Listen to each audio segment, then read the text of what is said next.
Мичиган, или, как его еще называют, штат Великих озер.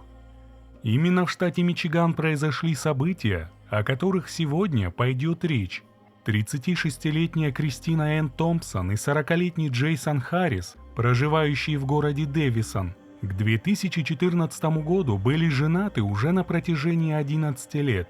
Они поженились в 2003 году, а до этого еще около 5 лет встречались. В 2009 Кристина и Джейсон впервые стали родителями. Их жизнь, как и, наверное, жизнь большинства людей, у которых только появился ребенок, терпела значительные изменения. Но несмотря на трудности и новую ответственность, пара была счастлива. Кристина взяла на себя домашние хлопоты и уход за ребенком, а Джейсон работал на заводе пластмассы и обеспечивал семью. По мере взросления ребенка у Кристины тоже появилась возможность вносить свой вклад в семейный бюджет. Она устроилась на работу, но в мае 2014-го ей пришлось оставить ее. Она взяла декретный отпуск, так как через пару недель ей предстояли вторые роды. Девочка родилась здоровой, но, к сожалению, все сложилось так, что свою мать она будет видеть только на фотографиях. 29 сентября 2014 года, уходя на работу, Джейсон перекинулся парой слов с Кристиной, которая в то время боролась с простудой. Она плохо спала ночью из-за сильного кашля, но заверила мужа, что чувствует себя нормально. Через несколько часов, находясь уже на рабочем месте, Джейсон решил позвонить жене, чтобы поинтересоваться состоянием ее здоровья. Кристина не отвечала на звонки и сообщения, и Джейсон стал не на шутку переживать. Так и не дозвонившись до супруги, мужчина позвонил соседке и попросил ее сходить в его дом. Он объяснил, что Кристина приболела и что сейчас он не может до нее дозвониться. Когда соседка пары подошла к входной двери и постучала, ей никто не открыл. Позвав Кристину по имени, но тоже не получив ответа, соседка попробовала открыть дверь. Та оказалась не заперта, и она вошла внутрь дома. Проследовав в спальню, женщина увидела Кристину, которая лежала на кровати. Не сумев ее разбудить, она выбежала из дома и позвала другую соседку, которая работала медсестрой. Когда та пришла в дом, она не смогла нащупать пульс у Кристины и поняла, что она мертва. Женщины сразу же позвонили в 911, а затем и Джейсону. Таким образом, спустя 4 месяца после рождения второго ребенка, 29 сентября 2014 года, Кристина была найдена мертвой в собственном доме.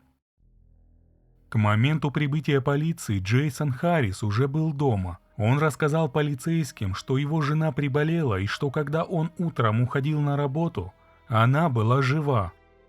Через 2 дня судебно-медицинский эксперт заключил, что смерть Кристины наступила из-за передозировки запрещенным веществом, название которого вы найдете в закрепленном комментарии. Такой вывод шокировал и семью, и друзей женщины.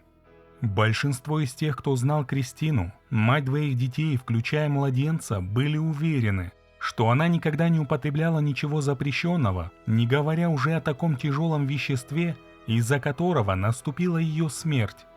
Мать Кристины, Кэти Мэйс, обратилась в полицию и сообщила, что виделась с дочерью за день до ее смерти, и та не была больна. Таким образом, слова Джейсона Харриса о том, что его жена боролась с простудой, были поставлены под сомнение. Кристина, по словам ее матери, описывала свой брак с Джейсоном как сложный. Соседки, которые нашли безжизненное тело Кристины, поделились с полицией интересной информацией. По их словам, Джейсон рассказал им, что вечером накануне смерти жены он приготовил ей хлопья с молоком, и по его словам, во время еды Кристина потеряла сознание и уронила тарелку на пол. Полицейские понимали, что родственникам и друзьям Кристины было трудно смириться с мыслью, что человек, которого они хорошо знали, имел темную сторону, о которой никто не догадывался. Но вскоре произошло то, что заставило полицию усомниться в том, что Кристина употребляла что-то запрещенное. Впервые в истории штата Мичиган в качестве доказательства использовалось грудное молоко. Кристина, которая 4 месяца назад родила второго ребенка, все еще кормила его грудью.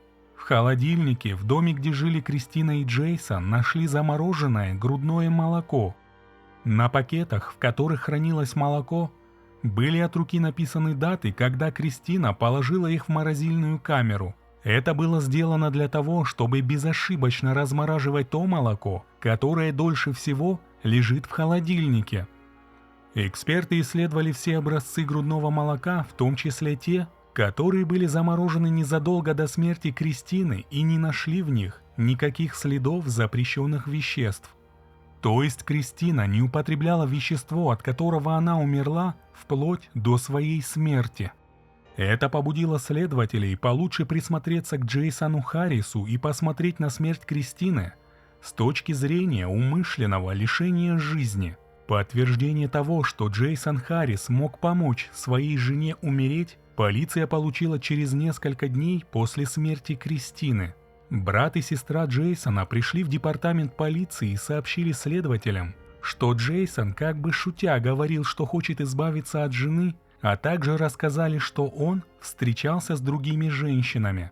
Дальнейшее расследование показало, что Джейсон вел переписку с несколькими другими женщинами как до, так и после смерти своей жены. Более того, через 9 дней после смерти Кристины Джейсон купил авиабилеты в Рот-Айленд, чтобы навестить там женщину, с которой он обменялся почти 6000 сообщений. А через 2 месяца после смерти Кристины эта женщина переехала в дом Джейсона. К этому времени он успел получить $120 000 страховых выплат из-за смерти Кристины. Также из-за положительного результата теста на запрещенные вещества его уволили с завода, на котором он работал. Хотя пазл потихоньку складывался, для того, чтобы обвинить Джейсона Харриса в устранении собственной жены, нужно было больше доказательств. В августе 2016 года мать и сестры Кристины добились того, чтобы дело было передано из полиции Дэвисона в полицию штата Мичиган.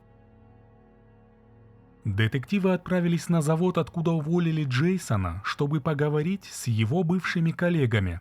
Несколько человек рассказали, что Джейсон как-то обмолвился, что он бросил в молоко своей жены 5 таблеток снотворного, но та, сделав глоток, почувствовала странный вкус и вылила его. Поэтому он интересовался, знает ли кто-нибудь название снотворного или чего-либо другого сильно действующего, что не обладало бы вкусом и запахом. Он также интересовался у своих коллег, смогут ли они за деньги избавить его от жены, но они не восприняли это всерьез. Как-то раз, когда Джейсон в очередной раз начал плакаться о несчастливой жизни с Кристиной, один из коллег спросил его, если все так плохо, то почему он просто не возьмет и не разведется с ней? На что Джейсон ответил, что не хочет разводиться с Кристиной, потому что не хочет потом платить алименты. Полиции удалось выяснить, что Джейсон заплатил некому мужчине $5000 за то, чтобы он устранил его жену, но того арестовали по несвязанному делу, и он не успел выполнить договоренность. Одна из подруг Кристины вспомнила и рассказала детективам, что однажды при разговоре с Кристиной та сказала, что если с ней что-то случится, то этому наверняка поспособствует ее муж. Спустя почти 5 лет с момента смерти Кристины, в августе 2019 года, основываясь на множестве свидетельских показаний и на том, что в молоке Кристины не было найдено следов каких бы то ни было запрещенных веществ, судебно-медицинский эксперт изменил причину смерти со случайной передозировки на умышленное лишение жизни. Джейсон Харрис был арестован и обвинен в лишении жизни, в подстрекательстве к лишению жизни и в доставке контролируемого вещества. Ему было отказано в освобождении под залог. Адвокат Харриса заявил, что его клиент не признал себя виновным и надеется оспорить обвинение. Предвидя восторженные комментарии о работе полиции, важно отметить, что на проверке грудного молока Кристины настояли ее сестры и мать. Более того, по словам сестер, полиция игнорировала эту просьбу на протяжении 48 часов. Также это именно сестры Кристины разыскали бывших коллег Джейсона которые сообщили полиции о том, что тот искал человека для устранения собственной жены. Прокуратура заявила, что накануне смерти Кристины Джейсон подсыпал смертельную дозу вещества в хлопья с молоком, которые она ела. Затем он переместил супругу в кровать, а утром, как ни в чем не бывало, отправился на работу. К этому моменту Кристина была мертва. Пытаясь отвести от себя подозрения, он устроил все так, что тело обнаружили соседи. В данный момент родители Кристины борются с родителями Джейсона Харриса за опеку над ее 2 детьми. Мать Кристины, Кэти Мейс, получила специальную награду от прокурора за неустанное стремление к справедливости для своей дочери. 17 ноября 2021 года присяжные признали 47-летнего Джейсона Харриса виновным по всем предъявленным ему обвинениям. 10 декабря его приговорили к пожизненному заключению без права на досрочное освобождение. А как вы считаете, сошло бы преступление Джейсону Харрису с рук, если бы семья Кристины не подвергла сомнению причину ее смерти?